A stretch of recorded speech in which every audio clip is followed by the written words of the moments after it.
Okay, so I just got done pressing my fly shield over, and then I took that extended piece and rolled it to the right, so I have this nice finished edge now. And all I did was I did a turn and stitch edge finish here, and what I can easily tell now is which one's the front and the back, or the right and the wrong side, because this edge that I did the turn under on is now the wrong side. So just keep that in mind when you go to put this in place, okay?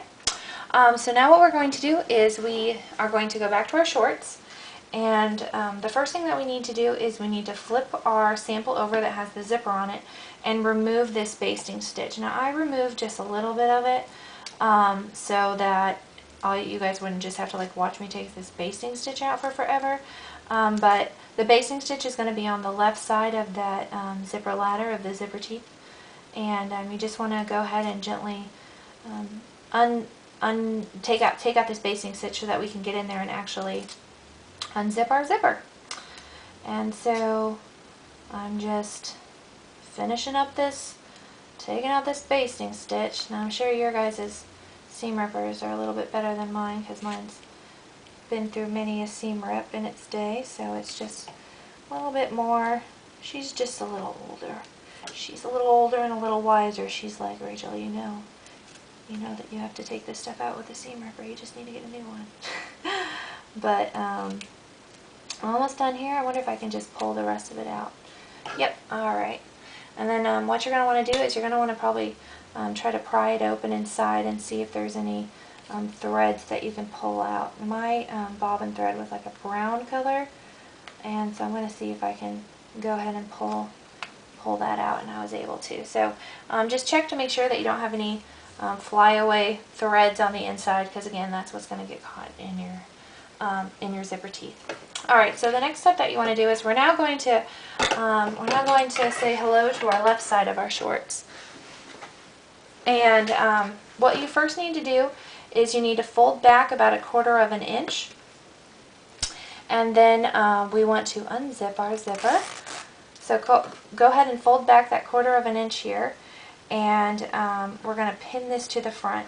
Now what I'm seeing as I am going to try to overlap this and attach this is that, I don't know if you guys kind of ran into this problem too, but when I stitched my curve down on the back, I guess I needed to not stitch down this part of the zipper tape. So what I'm going to do is I am just going to come back, and I'm going to lift up this this part of the zipper tape on the side and just quickly take that out so that I can release that stitch line, and then I'm just going to re-stitch it back into place, or re-stitch this that curved shaping back in just with this zipper tape out of the way. So I'm going to go ahead and pull out those threads, everything I can get out of the way, and then I'm going to pin this piece up so it's just cleared. Alright, then I'm going to go back to the front side, and if you didn't happen to catch that zipper tape in, then I would say go get a water break, and I'd say bravo, because and it's a very small error, it's not anything big. So what I'm going to do is I'm just going to come back in and just kind of reconnect those lines and re-stitch what I had before. Alright, I'm going to do quick back stitching, and then just follow that curve to meet up with where I had needed to stop. So I'm just going to do a couple overlap stitches, and then raise up my needle and trim all these thread tails out of the way. Alright, so hopefully this will get us back on track with being able to have this, oh gosh, I forgot to trim my bobbin thread again. Hopefully this will get us back on track for being able to cross that front over. So if you stitch down this zipper tape, then that might be your problem too. So what we want to do is we want to bring up this front left of our short. Let me see if that's, I can bring that now in front. And we are going to, I would go ahead and unzip this so we can pin this in place. So unzip it as far as you can go, and I think I'm all the way down to my zipper stop there.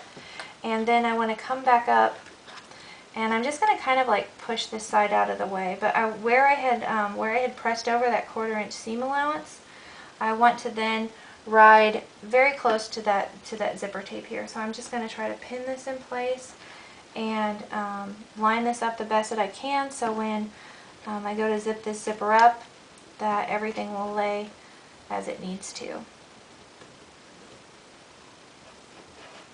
Alright, so I might start pinning at the top, and we'll see how that goes. And it looks like if I'm just kind of looking for the right side or looking on the right short front, it looks like my zipper tape just extends just the distance of the zigzag at the top. So I'm going to see if that will kind of prove to be a decent guide. And then I'm just going to run that folded edge, that 1/4 inch folded edge, right along those zipper teeth, and go ahead and put a couple pins in.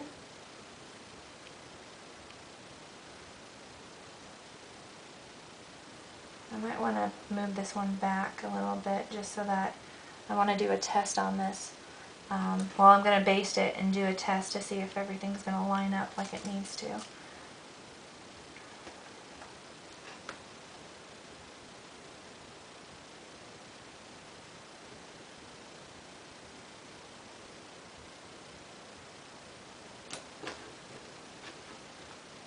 Alright, and again, like as it kind of gets down to the bottom here, it's a little more difficult to kind of hold in place. And if it ends up maybe turning under a little bit more as it gets down to the bottom, I think that will be okay.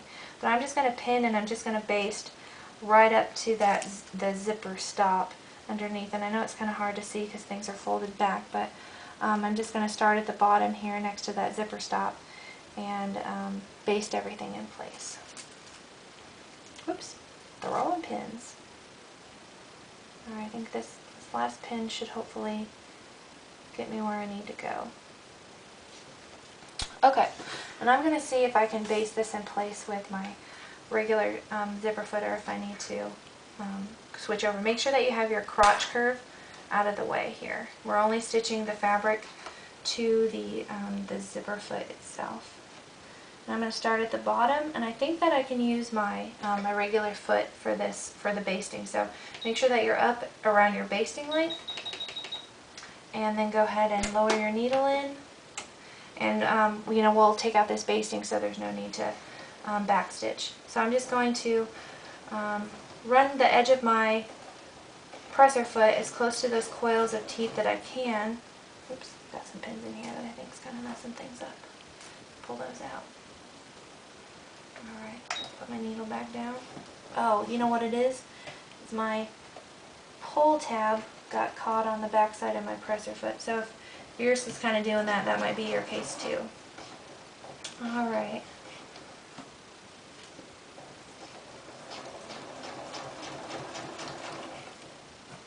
Okay, just pulling those out, and I'm trying to have that folded edge rest right along those coils, those zipper teeth.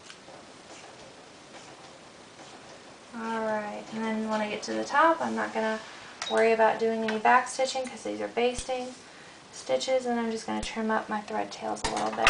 Then what I want to do is I want to test my zipper to make sure that things look fairly decent. So go ahead and zip up your zipper to see where things fall. And I'm going to go ahead and put my zipper down.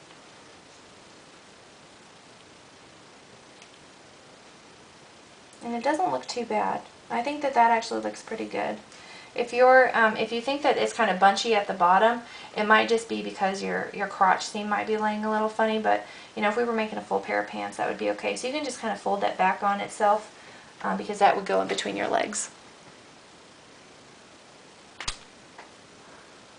Okay, and I'm going to go ahead and stop. Hopefully with this part of the video kept going because my battery is saying that it is dangerously low.